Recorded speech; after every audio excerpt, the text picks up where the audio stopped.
Do you remember the 2004 Catwoman movie? I do. I watched it so many times I lost count. I loved it.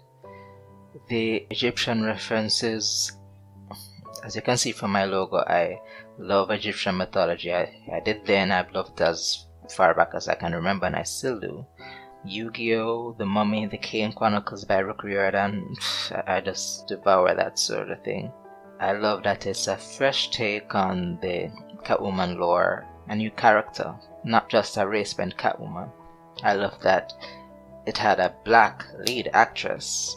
I love the message, female empowerment, claiming femininity, liberation from patriarchal limitations on women, and I love that it galvanized my love of writing, which is why it pains me to say that it was a bad movie. So why am I reviewing it now?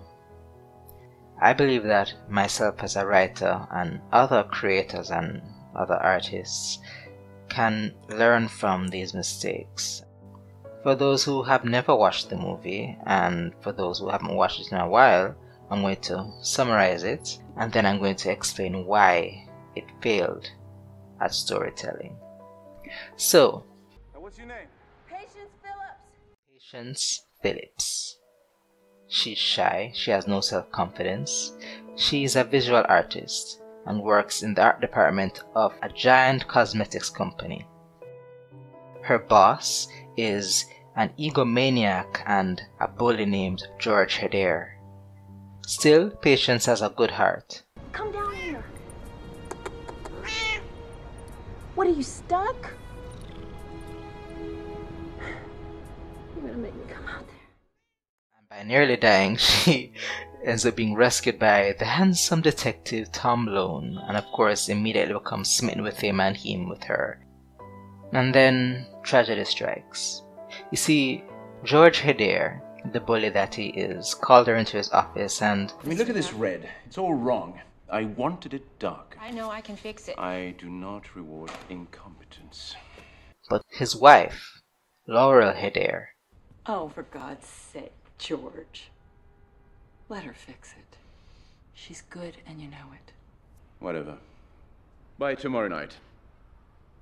Midnight. And so on dropping it off, Patience discovers a dark secret. The anti-aging cream Butylene that the company is about to release is actually toxic. We don't know who she is, but we all know what she heard. We can't risk it. Get rid of her.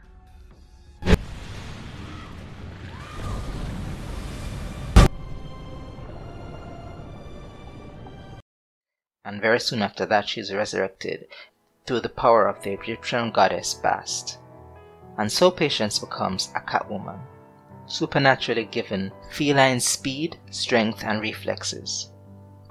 On becoming Catwoman, she seeks to find out who killed her and prevent Butylene from being released to the general public, all while trying to find the balance between who she is as Patience and who she is as Catwoman. And of course, you know, the romance subplot, yeah. And then, at the end, it's discovered that Laurel Hedare, George's wife, was actually the mastermind behind the whole thing all along. She knew about Butylene, and she frames Catwoman for the killing of her husband George. In the end, Laurel dies. In the final battle, Butylene's release is halted, and Patience seems to find a balance between herself and, you know, the Catwoman persona. I know it took a while, but now we're moving on to the meat of this video. One of the reasons that this story really fails is that we don't know who Patience is. There are many unanswered questions. Who are her parents? Why does she study art? Why is she so shy and reserved? Why is she so motivated to save women from Butylene? She is not given a true backstory, and so we don't feel much of a connection or sympathy for her as a character. That is a huge weakness in what was obviously supposed to be a character-driven story. Second, why? Let me backtrack. This movie breaks a rule that I like to call magic. must defeat magic. Yeah, terrible name, but let me explain. You see, there's a non-magical antagonist, Laurel, and of course the big company that she represents. Yes, Laurel has Skin like living marble.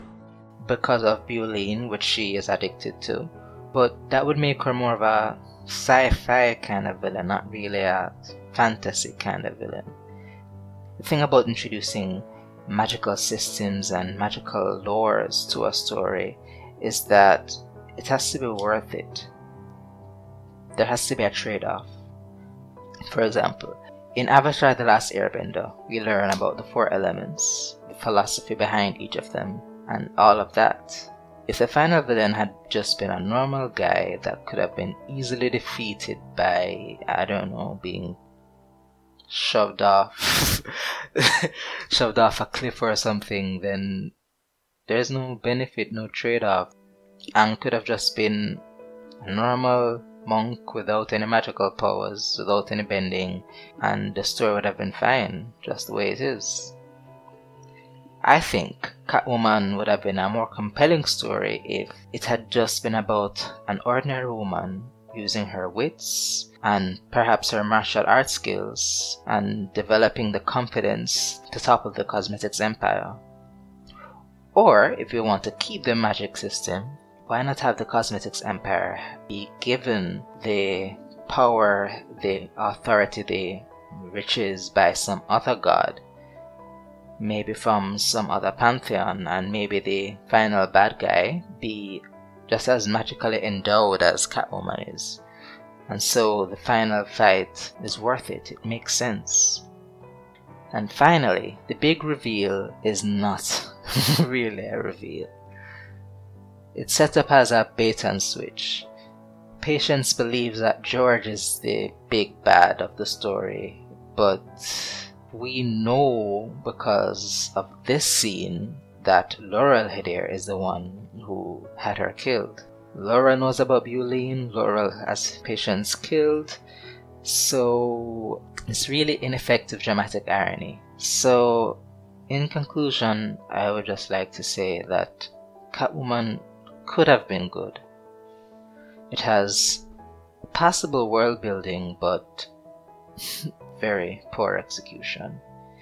And so my hope is that writers, creators, myself included, learn from this. This movie is not how to write a fantasy story. And yes, I love it. But I love it in spite of all these things, not because of it. Thank you for watching. This is my first video essay, and I hope you enjoyed it.